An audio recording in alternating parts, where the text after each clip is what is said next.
Hola, buenas tardes. Retomamos las jornadas con el doctor Juan Manuel Maestrina. Él es juez de cámara de la provincia de Neuquén, del interior de Neuquén, con sede en la ciudad de Zapala. Hoy nos va a hablar de cosas administrativa y jurisprudencia religiosa. Hola, ¿se escucha? Sí. Bueno, muchas gracias. Antes que nada quería agradecerle a Facundo la invitación para poder poner este tema y darnos el espacio para divulgar estas discusiones por ahí que tenemos internamente y que por ahí un matriculado no conocen y demás, así que desde ya adelanto que después dejo todo el material y los fallos de un tema que tiene incidencia práctica, si bien no es como la ley de modernización laboral reciente, pero a partir del decreto de entrada en vigencia del sistema de comisiones médicas en diciembre pasado en Neuquén, bueno, se están empezando algunas discusiones que son de relevancia. Yo lo que voy a hacer trazar es un panorama un poco de la jurisprudencia de las dos salas, de las dos cámaras que tenemos, la Cámara del Interior que integro y la Cámara de acá de Neuquén.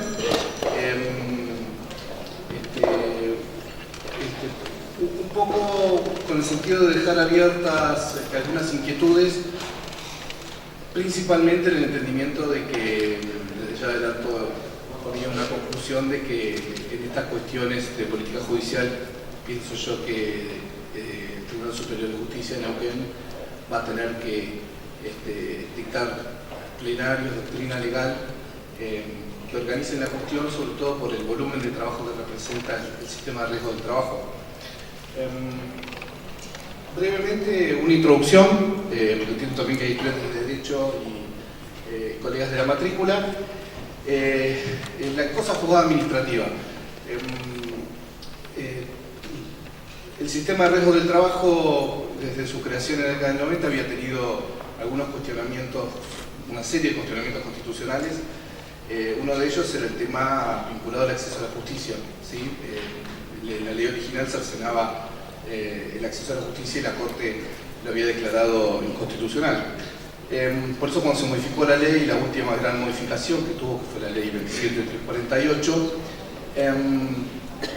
se dictó una ley que en aquellos aspectos más controversiales, como relacionado con el acceso a la justicia, se invitaba a las provincias a adherir a sus normativas, de alguna forma delegar ciertas potestades para que haya una cierta uniformidad en el tratamiento, ¿no? Se dictó la ley y la provincia de Neuquén adhirió a una ley provincial, pero en la discusión, en el debate parlamentario, había una preocupación del legislador sobre la operatividad de la norma en cuanto al acceso a la justicia y en cuanto a la descentralización administrativa que debía tener la creación de comisiones médicas en todo el territorio, porque la única comisión médica que había, que existía, era la de Neuquén. Entonces, para garantizar una adecuada cobertura geográfica, el legislador entendía que debían crearse delegaciones, o mejor dicho, comisiones médicas, y después devinieron en delegaciones. Entonces, con cierta deferencia, le delegó al Poder Ejecutivo, mejor dicho, la entrada en vigencia de la norma, ¿sí? Que el Poder Ejecutivo determine cuándo estaban dadas las condiciones para que la ley esté operativa. El año pasado, a partir de haberse creado una serie de delegaciones, en agosto pasado se crearon delegaciones en algunas localidades del interior provincial, con lo cual el 5 de diciembre se dictó un decreto del 1618, que determinó que la ley estaba operativa, ¿sí? Que la ley estaba operativa, y ahí se abrieron una serie de vicisitudes porque, ustedes saben, para poder acceder a la justicia el sistema prevé un tránsito previo y obligatorio por el sistema de comisiones médicas. Entonces, ¿qué sucedía en aquellos casos en los cuales no se había transitado por la comisión médica y de pronto se había instalado a partir del 5 de diciembre la obligatoriedad? Bueno, eso llevó a planteos sobre vinculados a la falta de habilitación de la instancia administrativa, que el Tribunal Superior, en un fallo que se llama Bota, de febrero de este año, determinó que, no era un recaudo previsto en la demanda anterior al 5 de diciembre, con lo cual no se podía exigir al trabajador el tránsito previo en aquellos casos en que se haya iniciado la demanda con anterioridad al 5 de diciembre. Bueno, con eso se zanjó la cuestión de la entrada en vigencia de la norma, pero apareció otra cuestión, que es lo que vengo a hablar ahora, que es el tema de la cosa juzgada administrativa. La ley 27348, que fue la que en su momento modificó la 457, determinó que los acuerdos que se alcancen en sede administrativa iban a tener los alcances de la cosa juzgada del artículo 15 de la Ley de Contrato de Trabajo. Bueno, ¿qué pasó? Entonces acá hay dos cuestiones que me interesaría comentar, porque son las dos cuestiones que hemos tratado nosotros. En primer lugar, si a partir de lo que les expliqué había una cuestión de orden temporal con estos acuerdos que se celebraron en sede administrativa, que fueron homologados, si de alguna forma impedían, es decir, quedaban bajo el alcance de la cosa juzgada, o no. Bueno, en primer lugar, hubo una cuestión temporal que fue la que se debatió, es decir, estos acuerdos anteriores al 5 de diciembre, ¿qué pasaba si se podía reclamar? Si se podía reclamar, obviamente, descontándose como pago a cuenta por el 260 de los contratos, lo pagado. Aquí hubo una primera postura en la comisión en la Cámara de Neuquén, la doctora Clerici en el fallo Marto, que entendió que si el acuerdo había sido celebrado antes de la entrada en vigencia del decreto, no se podía exigir como recaudo para la cosa juzgada administrativa, ¿sí? Este criterio primó también en la Cámara del Interior, los votos que iban a ver del doctor Furlotti, del doctor Castañón, y en una postura minoritaria yo tenía otra mirada, que es el tema de la cobertura geográfica que les conté originalmente. Yo entendía que si el trabajador había sorteado esa barrera geográfica que le impedía acceder a la comisión médica, más allá de que no era obligatoria, bueno, nada le impedía poder arribar a un acuerdo transaccional y que ponga fin a estos derechos litigiosos o dudosos, ¿sí? Con lo cual era alcanzado por la cosa juzgada.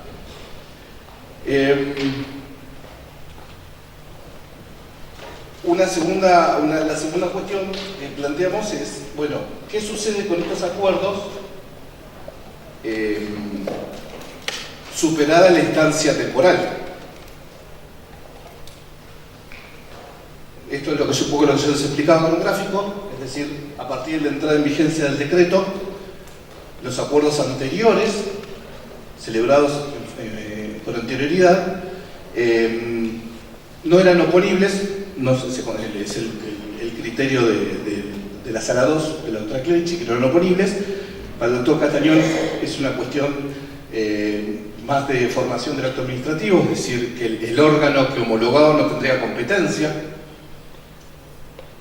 con una salvedad que hace Castañón en cuanto a que si el acuerdo hubiera sido celebrado después de la entrada en vigencia del decreto, ahí sí quedaría alcanzado por la cosa juzgada.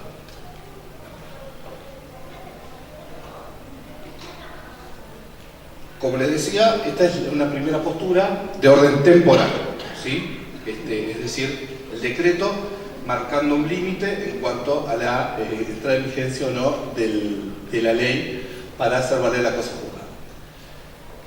Lo que yo venía a contarles, como una segunda y una tercera posición, es un poco las dos posturas que tenemos en la Cámara del Interior, ya ingresando en la cosa juzgada administrativa. Es decir, más allá de la cuestión temporal, ¿sí?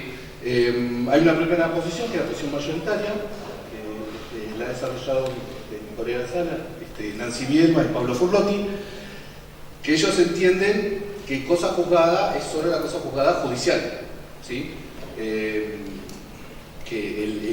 el acuerdo que se homologa en sede administrativa no tiene estos alcances, principalmente porque no se dan las garantías del debido proceso, principalmente por un tema de que no fue dictado ante el juez natural, ¿sí? ante este tercero imparcial e independiente, que es el único que puede dictar resoluciones con carácter de cosa juzgada.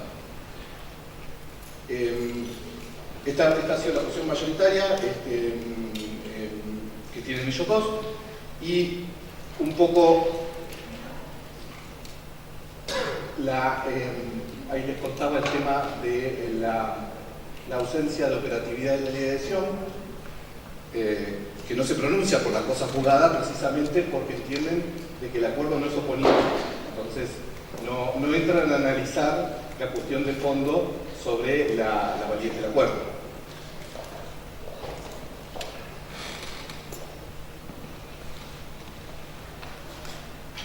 En cuanto a los argumentos de esta postura mayoritaria, es muy interesante el voto de Pablo Furlotti, porque él entra a analizar la disposición de clausura, es decir, de la disposición que pone fin al procedimiento administrativo, y él observa que en ese análisis que hace la autoridad administrativa no se verifica si hay una justa composición de intereses. Es decir, que se hace un análisis de validez estrictamente formal, entonces no se le puede asignar el carácter de cosa juzgada cuando no se ha podido analizar si efectivamente en el caso se verifican todos los presupuestos para la cosa juzgada.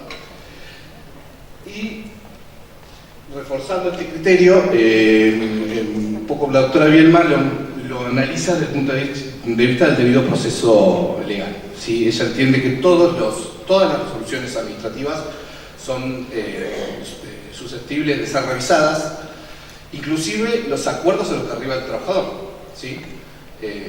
Porque recordemos que en el sistema de riesgo del trabajo, una vez que se emite el dictamen administrativo por la comisión médica, el trabajador es citado, se le explica, es citado y tiene que concurrir con patrocinio letrado, se le explica cuál es la incapacidad que tiene, cuál sería la prestación dineraria que le corresponde, y se lo somete, se le pregunta a ver si libre y voluntariamente acepta esa propuesta. De aceptarlo, se somete al servicio de homologación, que es un organismo nuevo creado por la superintendencia, y en caso de rechazarlo, esto es lo interesante, que ahí sí viene la posibilidad para el trabajador de revisar en la justicia a través de una acción plena.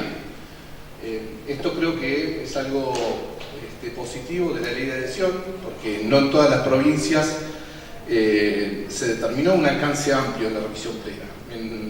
En la provincia de Neuquén se revisan todos los hechos y es una demanda nueva, con lo cual no queda limitado lo discutido estrictamente en sede administrativa, ¿sí?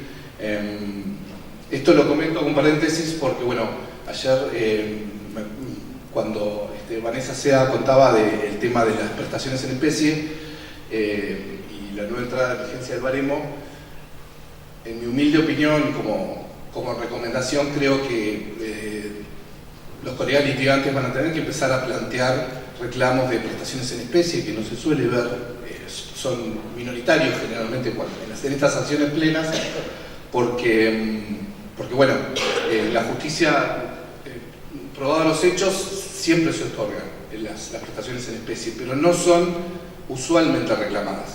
Y creo que con este nuevo sistema que explicó ayer Vanessa, de que se va a prescindir de la clínica y demás, va a ser un problema. Va a ser un problema porque trabajadores van a tener altas médicas, van a tener incapacidades determinadas, pero no van a estar completamente consolidadas, ¿sí? O sea, van a seguir teniendo secuelas. Y eso puede dar lugar a reagravamientos, con lo cual me parece que esa es una vía que yo les sugiero que exploren, porque el sistema tiene que tender a la reparación plena, y yo creo que ahora se ha acotado un poco más con todo el tema del nuevo baremo.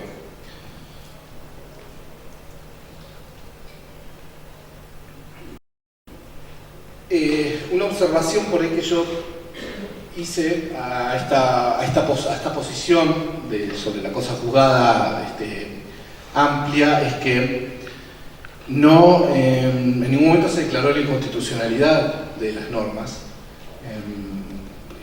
Me parece que para apartarse de la aplicación de las normas debería declararse la inconstitucionalidad.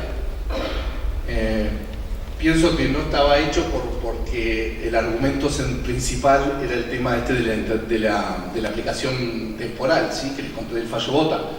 Pero supongamos que frente a un acuerdo celebrado con posterioridad a la entrada en vigencia de la ley, creo que el magistrado que pretenda aplicarlo de esa manera va a tener que apartarse del decreto. No bastaría con decir, para mí la cosa juzgada tiene un alcance amplio y demás. Yo creo que hay que remover el obstáculo desde el punto de vista constitucional.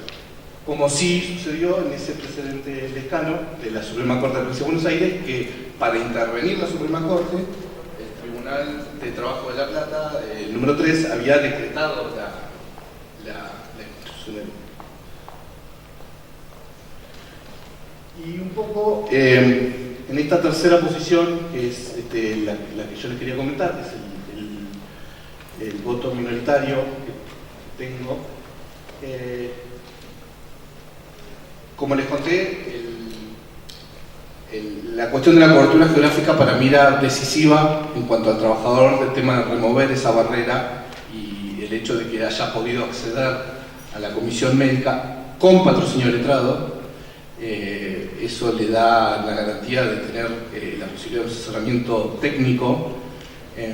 Eso para mí le da al sistema una cobertura que antes no tenía, antes de la 27348. El tema de la gratuidad y la obligatoriedad del patrocinio jurídico. Y después, yendo más a una cuestión de política judicial, yo creo que el Tribunal Superior, si bien no se ha expedido puntualmente en este tema, sí hay un precedente que es el caso Barra. No se ha expedido, con posterioridad de entrada en vigencia de la norma, pero el caso Barra era un caso de Cipolletti, que se había llegado a un acuerdo homologado en una comisión médica, en la comisión médica acá de Cipolletti, y que se fue a reclamar en la jurisdicción de Neuquén por la diferencia en la prestación dineraria, ¿sí? Por mayor incapacidad. Y como acá sí estaba la ley en vigencia y estaba operativa, bueno, el tribunal lo tomó y por mayoría entendió que había operado la cosa juzgada. Ahora, si uno analiza los argumentos del fallo Barra y los traspola a la Neuquén y a este contexto que tenemos, creo que son plenamente vigentes, porque se realiza la triple identidad de la cosa juzgada que todos conocen, y es un poco lo que analizamos nosotros y se verifica, con lo cual si hay identidad de sujetos, si es el trabajador y la RT, hay una identidad en el objeto, es decir, en la prestación dineraria, y una identidad en la causa, es decir, el mismo infortunio laboral. Bueno, como dice el doctor Busamian en el fallo Barra, citando a Couture también, la cosa juzgada es un concepto más político que jurídico, es decir, busca proteger, en todo caso, la seguridad jurídica, la seguridad de las relaciones jurídicas, con lo cual, si el legislador le dio le asignó ese sentido, en este caso le extendió los alcances, bueno, en búsqueda de un sistema que garantice la automaticidad de las prestaciones, me parece razonable que opere el tema de la cosa juzgada. Después, a ver, yendo a analizar un poco más el tema de la homologación, y cuál es el alcance. A ver, es importante distinguir dos cosas. Por un lado, que los dictámenes médicos, los dictámenes de la comisión médica son revisables, ¿sí? Ahora, el acuerdo transaccional, este acuerdo transaccional libre y voluntario voluntario entre comillas, pero al fin que presta el trabajador, bueno, ahí ya nosotros tenemos que extenderle los efectos de la homologación. Y lo cité acá también, el doctor Jorge Pasquarelli de la Sala 1 de Neuquén, en un fallo también que se llama Seguel. Él entiende aplicable el tema de la doctrina de los actos propios. ¿Sí? El trabajador acudió voluntariamente, no hubo vicios de la voluntad, por lo menos no se invocó ni se demostraron vicios en el consentimiento, con lo cual, de alguna forma, para que el sistema tenga ese carácter y esa automaticidad, me parece que la cosa juzgada contribuye a la seguridad jurídica.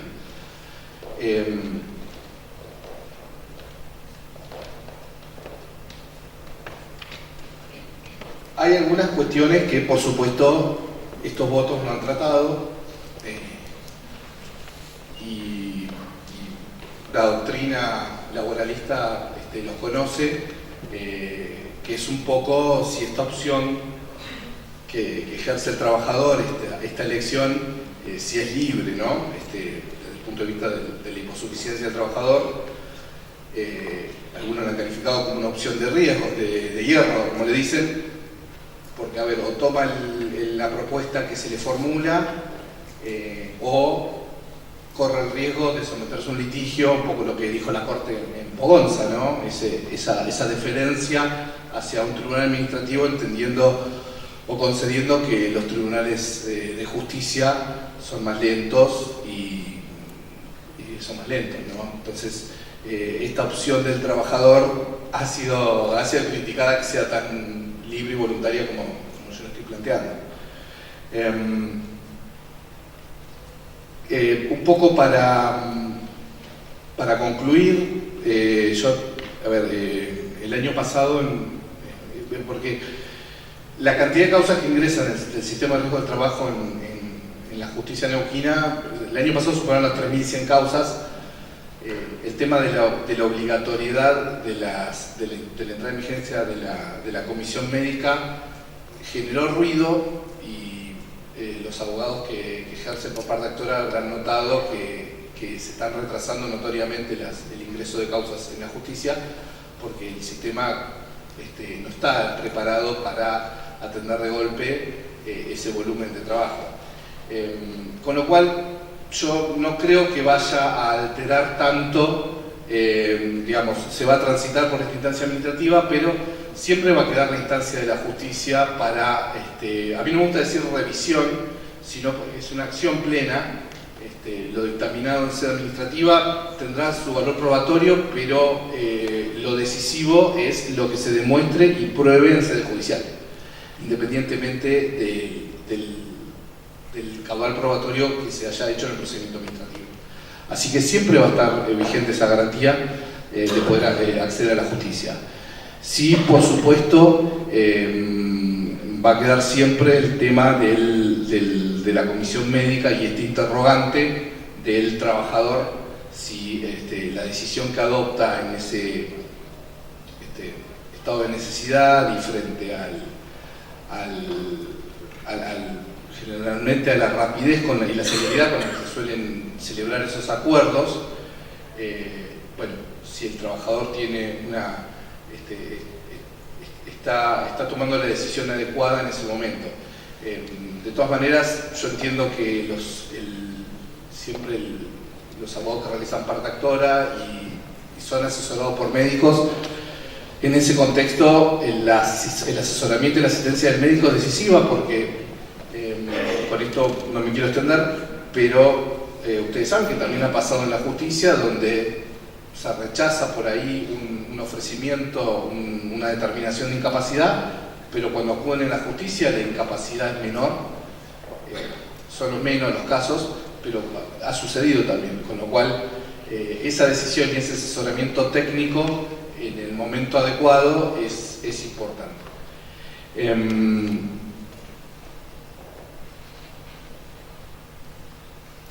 Un poco para llegar a las conclusiones, como les decía, va a tener que existir una doctrina legal.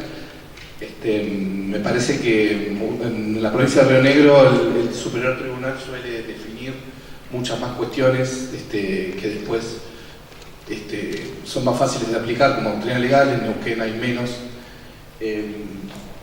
pero en este tema puntual va a tener que existir porque, como les comenté, fíjense que en la Cámara del Interior de Neuquén hay una postura mayoritaria hacia el rechazo de la cosa juzgada, es administrativa, y la Cámara de Neuquén tiene una mirada diferente, más de orden temporal, y bueno, el volumen de causas que les decía, más de 3.100 causas por infortunios laborales. La gestión de esto requiere de algunos sistemas con cierta automaticidad, por supuesto siempre garantizando que el acompañamiento del trabajador sea con patrocinio letrado, que es fundamental. Así que bueno, ese es el listado de fallos que yo se los dejo a disposición, o me los pueden pedir por correo electrónico, y también se los envié al colegio, a quien una vez más agradezco, al Instituto de Derecho Laboral por esta oportunidad, para poder difundir un poco las discusiones que tenemos, y bueno, desde ya quedo a disposición para lo que necesiten. Muchas gracias.